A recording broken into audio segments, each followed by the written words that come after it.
ሰላም በያላችሁበት የተወደዳችሁ ተመልካቾቻችን የሰዓቱን ዜናዎች ይዘን ቀርበናል። በቅድሚያም አርዕስተ ዜና።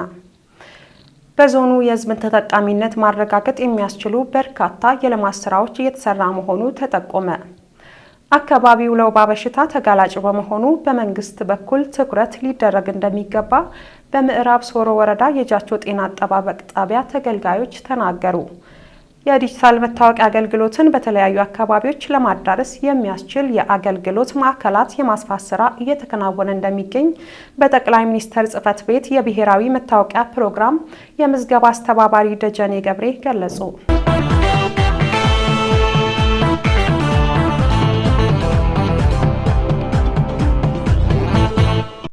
ከዜናዎቹ ጋር ምንትዋብ እያሱ ነኝ። ወደ ቀዳሚው ዜና አመራለሁ።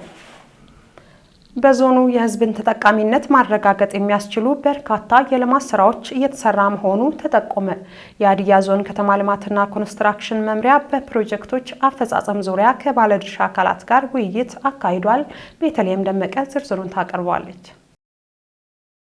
በውይይት መድረኩ የበጀት ዓመቱ አንደኛ ሩብ ዓመት ተግባር እቅድ አፈጻጸም ሪፖርት የቀረበ ሲሆን በርካታ የተተገበሩ ተግባራት በሪፖርቱ ተመላክተዋል። ከነዚህም መካከል በኢትዮጵያ መንገዶች ባለስልጣን በከተማው እየተሰራ የሚገኘው የ10.3 ኪሎ ሜትር የአስፓልት የድሬኔጅና የኮሪደር ልማት ስራ በፍጥነት መከናወን፣ ካለፈው በጀት ዓመት የተላለፈ 10 ፕሮጀክቶች ለመጨረስ ታቅዶ 8 ፕሮጀክቶች መጠናቀቃቸው፣ የጽዱ ከተሞች ኢኒሼቲቭ ስራዎች በሚመለከት ደረጃውን የጠበቀ የቄራ ግንባታ ስራ፣ የፍሳሽ ቆሻሻ ማስወገጃ ቦታ ግንባታ ስራዎች እየተሰሩ መሆኑን በሪፖርቱ ተመላክቷል። የሀዲያ ዞን ከተማ ልማትና ኮንስትራክሽን መምሪያ ኃላፊ አቶ ተሾመ አናሞ ድጋፍና ክትትሉን በርካታ ጉዳዮች ቢኖሩትም በአመቱ ተፈጻሚነት ያገኙ ስራዎች ላይ ትኩረት ያደረገ ውይይት እንደነበረም ተናግረዋል። የአገልግሎት አሰጣጥን ጨምሮ ምን ያክል ተፈጻሚነት እንዳለውና የህዝብ እንግልትን እየቀነሰ ነው በሚል ጭምርና አጠቃላይ ስራውን በሚመለከት ድጋፍና ክትትል እንደተደረገ ገልጸው ድጋፉ ለከተሞቻችን ትልቅ አቅም ነው ብለዋል። ባለፈው አመት ላይ በርካታ በልማት ግቦችን አሳክተናል። በኢኒሼቲቭም በመንግስት ኢኒሼቲቮችም በተለይም የኮሪደር ልማት ስራዎቻችን በከተሞች ላይ ከተሞችን የማዘመን ስራዎች በዞኑ ባሉ ከተሞች እንዲሁም የአንድ ከተማ አንድ ፕሮጀክት እስከ 20 የሚሆኑ ባለፈው አመት ላይ አሳክተን ከ149 ሚሊዮን ብር በላይ በጀት የፈጀ ስራ ማህበረሰብን በማሳተፍ ሰው ተኮር ፕሮጀክቶች ማህበረሰብን ተጠቃሚ አድርገን ነበር። ከአገልግሎት አሰጣጥ ጋር ተያይዞ የከንቲባ ችሎቶችን በየከተሞቹ ላይ በበቂ ሁኔታ ላይ ስለመደረጉ የህዝብ አገልግሎት እንግልት እየቀነሰ ነው ወይ የሚሉና በአጠቃላይ ስራውን ፓኬጅ በሚያደርግ ልክ ነው ድጋፍ ተደረገ። ይሄ ድጋፍ ደግሞ ለከተሞቻችን በጣም ትልቅ አቅም ነው።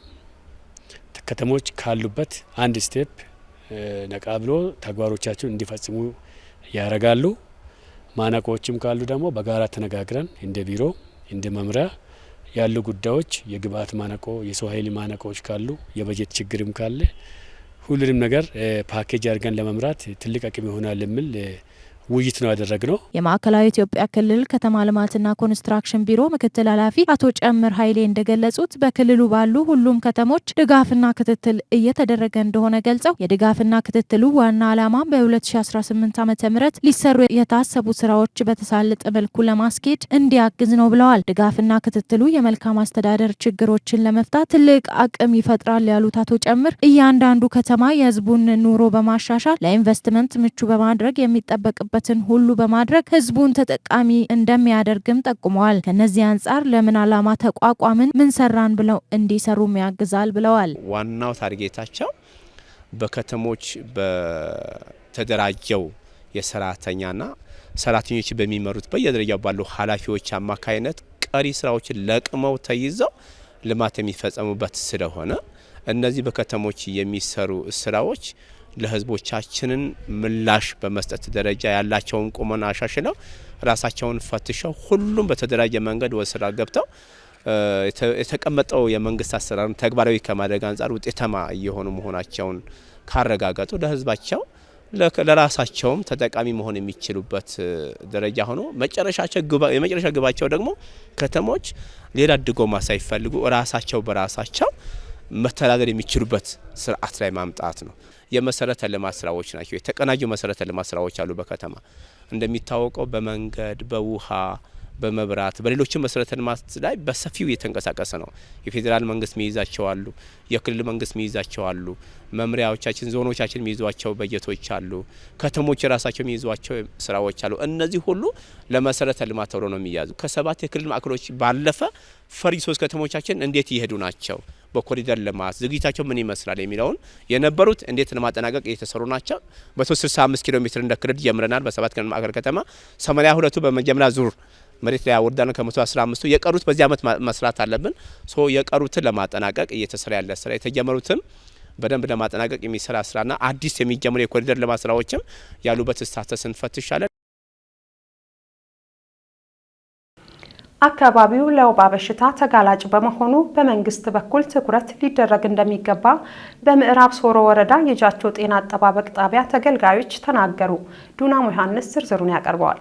በጤና ጣቢያው የወባ በሽታ ሕክምና አገልግሎት ከመስጠት ጎን ለጎን የበሽታውን ስርጭት ለመግታት በትኩረት እየተሰራ እንደሚገኝ ተገልጿል። በጤና ጣቢያው ተገኝተን ካነጋገርናቸው ተገልጋዮች መካከል ወይዘሮ ወርቅነሽ አኖሪና ዳዊት ገብሬ እንደተናገሩት በጤና ጣቢያው ጥሩ የሕክምና አገልግሎት እየተሰጠ መሆኑን ተናግረዋል። ባገኙት የምርመራ አገልግሎት መሰረት በደማቸው ውስጥ የወባ በሽታ መገኘቱን የገለጹት ተገልጋዮቹ በውጤቱ መሰረት የታዘዘላቸው መድኃኒት በጤና ጣቢያው ማግኘት መቻላቸውን አስረድተዋል። አካባቢው ለወባ ወረርሽኝ ተጋላጭ ከመሆኑ ጋር ተያይዞ የቤተሰብ አባላት በሙሉ የመታመም ሁኔታ በሚከሰቱ አጋጣሚዎች ላይ በጤና ጣቢያው የመድኃኒት እጥረት እንደሚከሰትም ገልጸዋል። በመሆኑም በመንግስት በኩል የመድኃኒት አቅርቦት ሰንሰለት እንዳይቋረጥ ትኩረት መደረግ እንዳለበትም አሳስበዋል። አገልግሎት እየሰጡ አግኝተን ያነጋገርናቸው ባለሙያዎች በበኩላቸው የአገልግሎት አሰጣጥ ሂደት ላይ የሙያ ግዴታቸውን በአግባቡ እየተወጡ እንደሚገኝ ገልጸው አልፎ አልፎ የሚከሰተው የመድኃኒት እጥረት በራሱ የተገልጋይ እርካታን እንደሚቀንስና ይህንንም ችግር ለመቅረፍ ባለድርሻ አካላት የመድኃኒት እጥረት እንዳይኖር ትኩረት ማድረግ እንዳለባቸው ጠቁመዋል። በምዕራብ ሶሮ ወረዳ የጃቾ ጤና ጣቢያ ኃላፊ አቶ እሸቱ ባቶሬ በበኩላቸው ጤና ጣቢያው ከስሩ 9 ቀበሌያትን ይዞ አገልግሎት እየሰጠ እንደሚገኝና ከ39536 በላይ የህብረተሰብ ክፍሎች አገልግሎት እየሰጠ እንደሚገኝ ገልጸዋል። በአጠቃላይም የጤና አገልግሎት አሰጣጥ ሂደቱ በተጠናከረ ሁኔታ እንዲቀጥል ከባለድርሻ አካላት ጋር በቅንጅት እየተሰራ ነው ብለዋል። በጤና ጣቢያው የእናቶችና ህጻናት ህክምና አገልግሎት ልዩ ትኩረት የተሰጠበት ሲሆን በአዲሱ አጠቃላይ ጤና ኤክስቴንሽን ስርዓት በውስጡ የሚሰጡ የክትባት አገልግሎቶችን ጨምሮ የተለያዩ አገልግሎቶች እየተሰጡ መሆኑን ገልጸዋል። የወባ ስርጭት ከጊዜ ወደ ጊዜ እየጨመረ እንደሚገኝ መረጃዎች ያሳያሉ ያሉት አቶ እሸቱ ጤና ጣቢያው የወባ በሽታ ታካሚዎችን ከማከም ባለፈ የስርጭት ሂደቱን ለመግታት ድጋፍ የሚሰጡ ባለሙያዎችን ከቀበሌ ጤና ኤክስቴንሽን ባለሙያዎች ጋር ቅንጅት በመፍጠር እየሰራ እንደሚገኝ ገልጸዋል። ከአምና ተመሳሳይ ጊዜ ጋር ሲነጻጸር የስርጭት መጠኑ በእጅጉ እየጨመረበት ሁኔታ መኖሩን አብራርተው በክልልና በዞን አማካኝነት ከኢትዮጵያ መድኃኒት አቅራቢ ማዕከል የሚመጣው መድኃኒት የአቅርቦት ሰንሰለቱን ጠብቆ የማይገባ መሆኑ ክፍተት እየፈጠረ መሆኑን ገልጸዋል። ይህንንም ችግር ለመፍታት ከባለድርሻ አካላት ጋር በመሆን የተጠናከረ ክትትል እንደሚደረግ ገልጸዋል ሲል ባልደረባችን ማቴዎስ ማኔዶ ዘግቧል። በከተማው እየተከናወኑ ያሉ የልማት ፕሮጀክቶችን ለማጠናቀቅ ህብረተሰቡ በመንግስት ጎን መሆን እንዳለበት ተጠቆመ። ምህረት መለሰ ተጨማሪ አላት።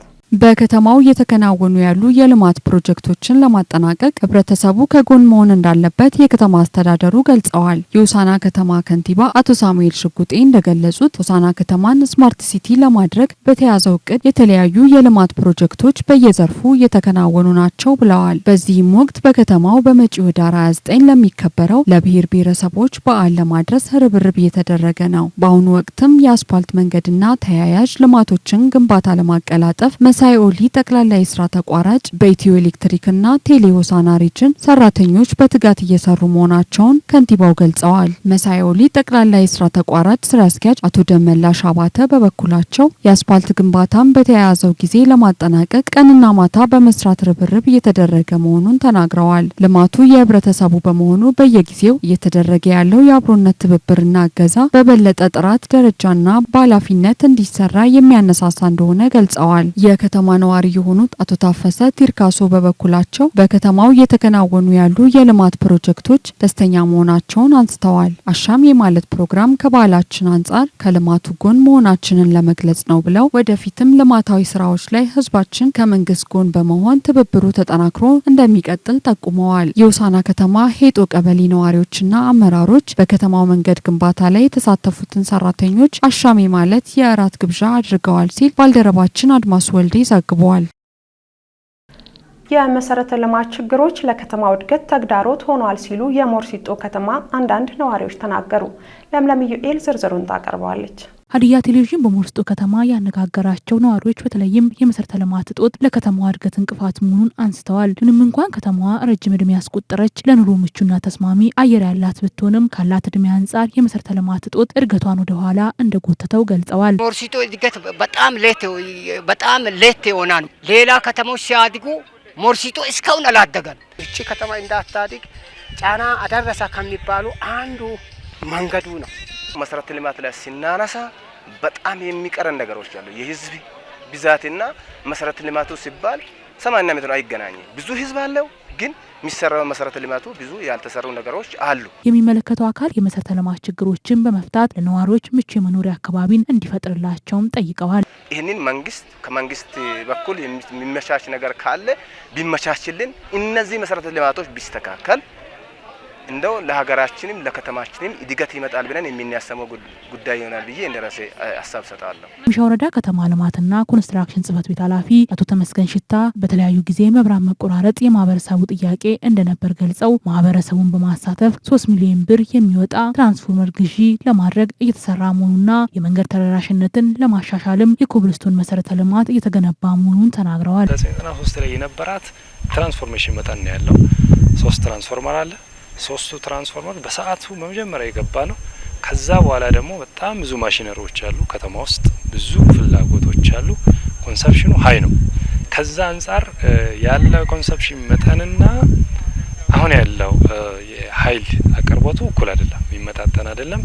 ይሄ በከተማ ብቻ ወረዳ ብቻ የሚፈታ ጉዳይ ስላልሆነ ህዝብ ባሳተፈ መንገድ ህዝቡም መተባበር ያለበትን ነገር ይተባበር የሚለውን ነገር አቅጣጫ በማስቀመጥ በየዙሪያው በዚህኛው ኦማቾ መሄጃም በኩል ያሉ ወደ ጉና የሚባል መንደር አለ።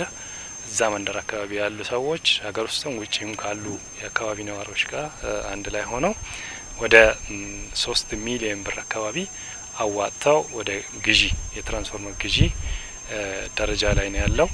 በዚህም ወደ ድልባራ የሚባል አለ በታችኛው፣ በዛም ዙሪያ ላሉ አካባቢ ሰዎች እንዲሁ ገንዘብ አዋጥተው የነዛን በማስተባበር በዛ ደረጃ ያን ግዢ ለመፈጸም ሂደት ላይ ያለ መሆኑና መሀል ከተማ አካባቢ ያሉን የኮብልስቶንና ደረጃ የማሳደግ የጠጠር መንገድን ወደ ኮብልስቶን የማሳደግ እቅዶች ተይዘው ባለፉት 3 አመታት ውስጥ እዚህ ጋር የሚታያቸው ፊት ለፊት ወደ 0.3 ኪሎ ሜትር የኮብልስቶን ስራ ተሰርቷል።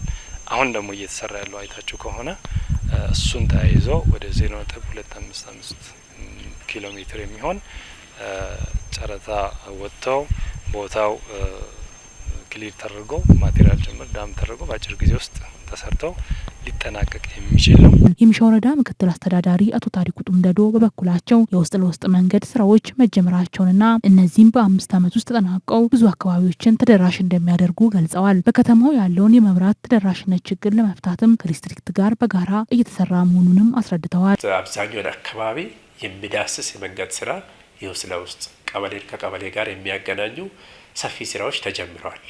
ይሄ ስራም ደግሞ በ5 አመት ውስጥ የሚጠናቀቅ ስራ ነውና በ5 አመት ውስጥ ቀበሌን ከቀበሌ ጋር የሚያገናኙ ሰፊ ስራዎች እየተሰሩ ነው፣ ተጀምረዋል። የሚሰሩ እቅድ ተይዘው ያሉ መንገዶች አሉ። የህብረተሰብ ጥያቄ የሆነው ከሆሳና ሞርሲጦ ኦማቾ ያለው መንገድ ነው።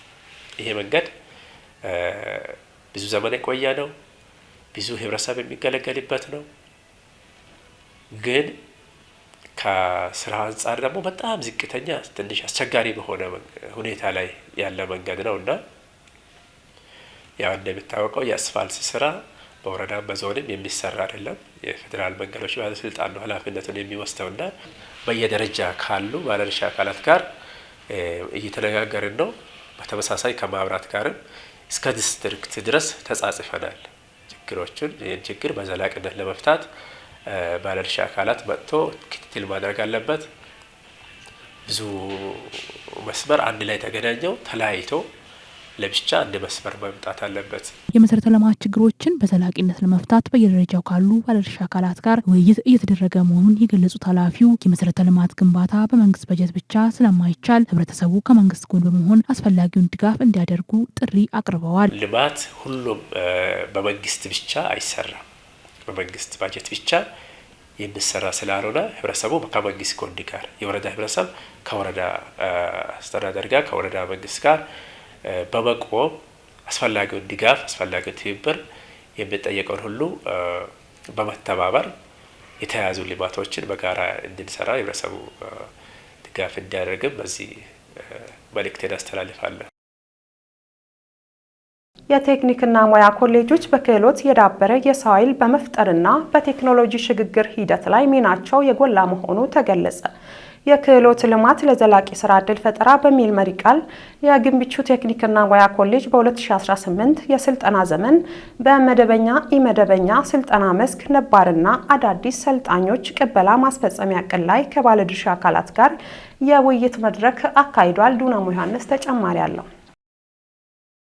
በንቅናቄ መድረኩ ላይ የተገኙት የሀዲያ ዞን ቴክኒክና ሙያ ትምህርትና ስልጠና መምሪያ ኃላፊ አቶ ርስቱ ተስፋዬ የአካባቢው ማህበረሰብ በቅርበት በተከፈቱ የቴክኒክና ሙያ ተቋማት የእድሉ ተጠቃሚ እንዲሆኑና ስራ አጥ ወጣቶችን ወደ ስራ ለማስገባት ቅንጅታዊ አሰራር ይጠይቃል ብለዋል። በተቋሙ አስፈላጊውን ግብዓት ለማሟላት ሁሉም ባለድርሻ አካላት በቁርጠኝነት መስራት እንዳለባቸውም ተናግረዋል። የግንቢቹ ከተማ አስተዳደር ከንቲባ አቶ አየለ ገዴ የቴክኒክና ሙያ ኮሌጅ የሰለጠነ የሰው ኃይል በመፍጠርና ስራ አጥ ወጣቶችን ወደ ስራ እንዲገቡ በማድረግ ከፍተኛ ሚና እየተጫወተ ያለ ተቋም መሆኑን ገልጸዋል። በከተማ የሚገኘው ኮሌጁም ሙሉ በሙሉ ወደ ስራ ገብቶ እያስተማረ ቢሆንም ማሟላት ያለባቸው ነገሮች ለማሟላት ባለድርሻ አካላት የበኩላቸውን ሚና እንዲወጡም ጥሪ አቅርበዋል። የግንቢቹ ቴክኒክና ሙያ ኮሌጅ ዋና ዲን አቶ ታፈሰ ላምቦሬ የቴክኒክና ሙያ ኮሌጅ በእውቀትና ክህሎት የዳበረ የሰው ኃይል በመፍጠር እንዲሁም በቴክኖሎጂ ሽግግር ላይ ትልቅ አስተዋጽኦ እያደረገ መሆኑን ጠቅሰው ኮሌጁ በ8 የሙያ መስኮች እያሰለጠነ ቆይቶ በዘንድሮ ዓመትም ከ1000 በላይ ተማሪዎችን ለመቀበል ዝግጅቱን ማጠናቀቁን ገልጸዋል። ግንቢቹ ቴክኒክና ሙያ ኮሌጅ በ2018 የስልጠና ዘመን በርካታ አሰልጣኞችን ተቀብሎ ለማሰልጠን በቂ ዝግጅት አድርጎ ወደ ትግበራ ገብተዋል። ዘንድሮ በመደበኛ መርሃ ግብር ላይ ከ500 በላይ ሰልጣኞችን ለመቀበልና በአጫጭር ደግሞ ከ400 በላይ ሰልጣኞችን በአጠቃላይ ከ1000 በላይ ሰልጣኞችን ለመቀበል በቂ ዝግጅት አድርገናል። ኮሌጁም እውቅና ባገኘባቸው የትምህርት መስኮች እያሰለጠነ መቆየቱን ገልጸው በዘንድሮ ዓመትም የትምህርት ሚኒስቴር ባስቀመጠው የመግቢያ ውጤት መሰረት ተማሪዎችን ለመቀበል ዝግጅቱን አጠናቆ እየጠበቀ መሆኑን ያስረዱት መንግስት የትምህርት ጥራት እንዲረጋገጥ እያደረገ ባለው ጥረት ውስጥ ተቋሙም የበኩሉን እንደሚወጣ ጠቅሰው ባለድርሻ አካላት አስፈላጊውን ድጋፍ ማድረግ እንዳለባቸው አሳስበዋል። ተማሪዎች ዩኒቨርሲቲ ብቻ አንድ መንገድ ብቻ መጠበቅ የለባቸውም። በአሁኑ ሰዓት ሙያዊ ትምህርቶችን መማር አለባቸው። ስለዚህ ዩኒቨርሲቲ መግባት ያልቻሉ ተማሪዎች እንደም እድለኞች ናቸው ብለን ነው የምንወስደው። ምክንያቱም ቴክኒክና ሙያ ኮሌጅ ስራ መፍጠር የሚቻልበት ስራውን ፈጥሮ ዘላቂ የስራ እድል መፍጠር የሚችልበት ቢቁና ተወዳዳሪ ሆኖ የሚወጡበት ተቋም ከመሆኑ አንጻር ዩኒቨርሲቲ መግቢያ እድል ያላገኙ ተማሪዎች ቴክኒክና ሙያ አሁን የማሰልጠኛ ስኬሉ እስከ ፒኤችዲ ድረስ የተዘረጋበት ነው። ስለዚህ ይህንን እድል ገብቶ ሁሉም ተማሪዎች አላለፈንም ብሎ በቁጭት ቁጭ ማለት ሳይሆን ቴክኒክና ሙያ ተምሮ ትልቅ ደረጃ ላይ መድረስ እንደሚችል በደንብ ግንዛቤ ወስዶ ሁሉም ተማሪዎች በሶስቱም ወረዳና ሁለቱም ከተማ አስተዳደር ስር የሚገኙ ተማሪዎች ይህንን እድል መጥቶ እንዲጠቀሙ በዚህ አጋጣሚ ጥሪ ማስተላለፍ ፈልጋለሁ። የሶሮ ወረዳ አስተዳዳሪ አቶ ብርሃኑ እድገነውና የምዕራብ ሶሮ ወረዳ አስተዳዳሪ አቶ ታሪኩ ታምራት ኮሌጁ በተጠናከረ መንገድ የመማር ማስተማር ሂደቱን እንዲቀጥል ምቹ ሁኔታዎች እንዲፈጠሩና ባለድርሻ አካላትም የበኩላቸው ሚና እንዲወጡ እንዲሁም ህዝባዊ ንቅናቄ ለመፍጠር በትኩረት እንደሚሰራ አሳስበዋል። በመድረኩም ላይ ከተሳተፉ ተሳታፊዎች መካከል አቶ ታምራት ታደሰና አቶ አበራ አበበ የግንቢቹ ቴክኒክና ሙያ ኮሌጅ ከተጀመረ ወዲህ ተማሪዎችን በተለያዩ መስኮች እያሰለጠነ መሆኑን ተናግረው ተማሪዎች ወደ ተቋሙ እንዲመጡ አስፈላጊውን ግብዓት ለማሟላት የበኩላቸውን ድርሻ እንደሚወጡም አስረድተዋል። ኮሌጁ ጥሩ ሁኔታ ላይ ነው ያለው። በየአመቱ እያስመረቀ ነው። ሰልጣኞችም ደግሞ በየአመቱ ተቀብሎ እያሰለጠነ ያለ መሆኑን እረዳለሁኝ። ሁላችንም ምናልባት ወደ ኋላ የቀሩ ተማሪዎች ካሉ በመቀስቀስ የተለያዩ አጋጣሚዎችን ሁሉ በመጠቀም ወደዚህ የእድሉ ተጠቃሚዎች እንዲሆኑ ገብቶ እንዲሰለጥኑ የተለያዩ ሙያዎች ባለቤት እንዲሆኑ በተለይ በኤሌክትሪክ፣ በዚህ በውሃ ዝርጋታ፣ በእንጨትና በብረታ ብረት ስራዎች በአይሲቲም ጭምር ይህን እድል ተጠቅመው ባለሙያዎች ሆነው እንዲወጡ የበኩሌን ቅስቀሳ ለማድረግ ተዘጋጅቻለሁ ማለት ነው። ደግሞ እያንዳንዱ አመራር በዚህ አሁን የሚታቀፉ በዚህ ክላስተር ላይ 4-5 ወረዳዎች አሉ። ይህን 5 ወረዳ ወይም 4 ወረዳውን የሚመግብ ቴክኒክና ሙያ ስልጠና ኮሌጅ ነው። ይሄ ኮሌጅ በዛ ሁሉ ተማሪዎች ወደዚህ እንዲመጡ ያለ ስራ እንዳይቀመጡ ከሃይስኩል አልፎ ዩኒቨርሲቲ የሚገቡበት ነጥብ ካጠ በኮሌጅ መጥተው ትምህርታቸውን እንዲማሩና እንዲከታተሉ ብቁ የሆነ ማህበረሰብ እንዲፈጠር የኛ ቅስቀሳ ያስፈልጋል። የአመራር ቅስቀሳ ያስፈልጋል። ከኛም ደግሞ ለትምህርት ቤቱ ወይም ለዚህ ኮሌጅ ምን ያስፈልጋል? ምን ገንዘብ ያስፈልጋል። በገንዘብ መርዳት መቻል አለብን። ሌላኛው ደግሞ በማቴሪያል መደገፍ መቻል አለብን። በምክር መደገፍ መቻል አለብን። ባልደረባችን ፊታሙ ደስታ ዘግቧል። የዲጂታል መታወቂያ አገልግሎትን በተለያዩ አካባቢዎች ለማዳረስ የሚያስችል የአገልግሎት ማዕከላት የማስፋት ስራ እየተከናወነ እንደሚገኝ በጠቅላይ ሚኒስትር ጽሕፈት ቤት የብሔራዊ መታወቂያ ፕሮግራም የምዝገባ አስተባባሪ ደጀኔ ገብሬ ገለጹ። ዝርዝሩ እንደሚከተለው ይቀርባል። እስካሁን ከ27 ሚሊዮን በላይ ዜጎች ለፋይዳ ዲጂታል መታወቂያ ተመዝግበዋል። በጠቅላይ ሚኒስትር ጽሕፈት ቤት የብሔራዊ መታወቂያ ፕሮግራም የምዝገባ አስተባባሪ ደጀኔ ገብሬ ለኢዜአ እንደተናገሩት ለሁሉም ነዋሪዎች መታወቂያ በቀላሉ ተደራሽ ለማድረግ ሰፋፊ ተግባራት እየተከናወኑ ነው። የምዝገባ አገልግሎቱን በተለያዩ የሀገሪቷ አካባቢዎች ለማዳረስ ከአጋር ተቋማት ጋር በትብብር የአገልግሎት ማዕከላት በማስፋት ምዝገባ እየተካሄደ ነው። በተጨማሪም አገልግሎቱ ወደ ሩቅ አካባቢዎች እንዲዳረስ በተንቀሳቃሽ የምዝገባ ጣቢያዎች ማለትም ሞባይል ሬጅስትሬሽን ዩኒት አማካኝነት እየተሰራ መሆኑን ገልጸዋል። በአሁኑ ወቅትም ከ5000 በላይ የመመዝገቢያ ማሽኖች አገልግሎት ላይ ናቸው ያሉት አስተባባሪው ከ27 ሚሊዮን በላይ ዜጎች ለፋይዳ መታወቂያ ተመዝግበዋል ብለዋል። ብሔራዊ መታወቂያ እንግዲህ እንደ ሀገር 27 ሚሊዮን ዜጎች ተመዝግበዋል። እነዚህ 27 ሚሊዮን ዜጎች ከመላ ሀገሪቱ ነው። ከሁሉም ክልሎች 12 ክልሎች እና 2 ከተማ አስተዳደሮች እስከ ወረዳዎች አንዳንድ ቦታ ደግሞ እስከ ቀበሌም ድረስ የምዝገባ አጋሮቻችን ተደራሽ ናቸው። በሁሉም ቦታ የምዝገባ ሂደቱ ነው ያለው። ሰዎች በተለያየ ቦታ እየተመዘገቡ ነው ያለው። የምዝገባ አቅማችንም አሁን ከ5000 በላይ የምዝገባ ኪቶች የመመዝገቢያ ማሽኖች በሀገሪቱ ውስጥ አሉ። በቀጣይ በዚህ አመት በዚህ በጀት አመት አጋማሽ ድረስ እስከ 10000 ለማድረስ ነው እየታሰበ ያለው። እስከ በጀት አመቱ አጋማሽ ድረስ የመመዝገቢያ ማሽኖቹን ቁጥር ወደ 10000 በማሳደግ ተደራሽነትን ለማስፋት መታቀዱን ገልጸዋል። በአጠቃላይ በአመት ውስጥ 60 ሚሊዮን ዜጎችን ለመመዝገብ እቅድ የተያዘ ሲሆን ይህንኑ ለማሳካት ጠንካራ ርብርብ እየተደረገ መሆኑን አስተባባሪው አስረድተዋል። በዋናነት ከተሞች አካባቢ ብዙ ምዝገባዎች ተካሂደዋል። እንደ አዲስ አበባ ኦልሞስት አብዛኛው ህዝብ ተመዝግቧል። ቀጣይ ፕላናችን ወደ ገጠሩ ነው ማለት ነውና የገጠር ምዝገባ ደግሞ የራሱ ቻሌንጅም ስላለው ያንን ታሳቢ ያደረገ ዝግጅት እያደረግን ነው።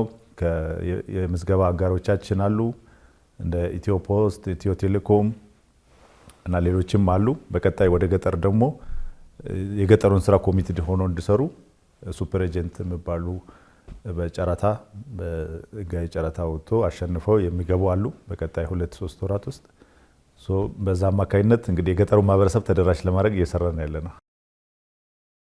የፋይዳ ዲጂታል መታወቂያ የዲጂታል ኢኮኖሚን በማሳደግ የገንዘብ ማጭበርበርን በመቀነስ እንዲሁም የመንግስትና የግል አገልግሎቶችን ይበልጥ ቀልጣፋና ግልጽ በማድረግ ረገድ ትልቅ ሚና እንደሚጫወት ተገልጿል ሲል ኢዜአ ዘግቧል። በአሁኑ ወቅት የሰላምን አማራጭ ያልተከተሉ አካላት የመንግስትን የሰላም ጥሪ በመቀበል ልዩነቶችን በውይይት ለመፍታት ዝግጁ መሆን እንዳለባቸው የህዝብ ተወካዮች ምክር ቤት አባላት ተናገሩ። ምህረት መለሰ ዝርዝሩን ታቀርባለች።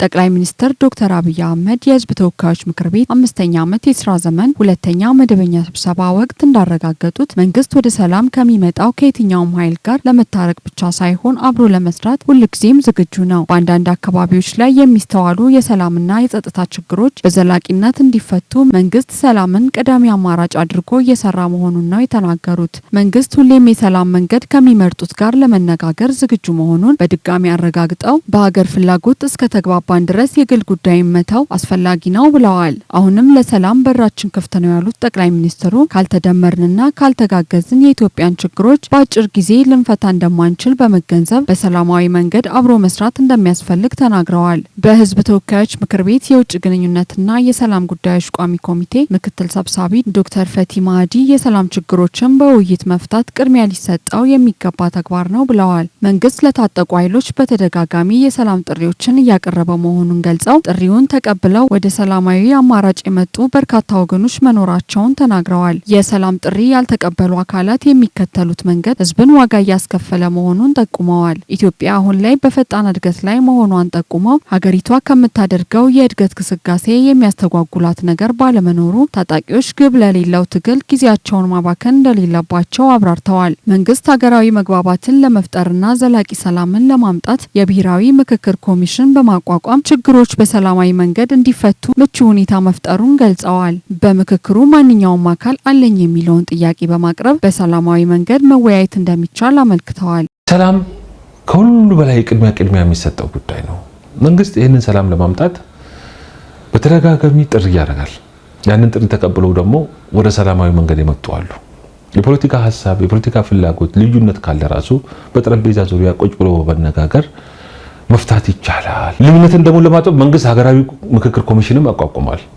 ትልቁ በኢትዮጵያ ተሞክሮ ማይታወቅ ማንም ሀሳቡን በነጻነት የሚገልጽበትና በሀገራዊ ምክክር ኮሚሽን ተስፋ ተጥለናል። በዛ መሳተፍ ይችላሉ። ሌላኛዋ የህዝብ ተወካዮች ምክር ቤት አባል አስቴር ከፍታው በበኩላቸው አሁን ላይ ቡድኖችንም ሆነ ግለሰቦች ለትጥቅ ትግል የሚዳርግ ምንም ሁኔታ እንደሌለ ገልጸዋል። የፖለቲካ ልዩነት ያላቸውም ሆኑ የታጠቁ ኃይሎች ለሰላማዊ ውይይት ቅድሚያ በመስጠት ለዘላቂ ሰላም እውን መሆን የበኩላቸው ድርሻ ማበርከት እንዳለባቸው ተናግረዋል። ኢትዮጵያ በዚህ ሰዓት ለየትኛውም ጥያቄ ያለኝ የሚል አካል ካለ ይሄንን ጥያቄ ቁጭ ብሎ በመነጋገር ጥያቄው ትክክለኛ ጥያቄ ስለመሆኑም ለጥያቄው የሚያስፈልገውን ምላሽን መንግስት እንደ መንግስት ሰላማዊ ጦርነት አድርጎ ሳይሆን ሰላማዊ በሆነ መንገድ ለመመለስ በሩ ክፍት እንደሆነ ዛሬ ሳይሆን ሁልጊዜም መንግስት ጥሪውን እያቀረበ ነው ያለው።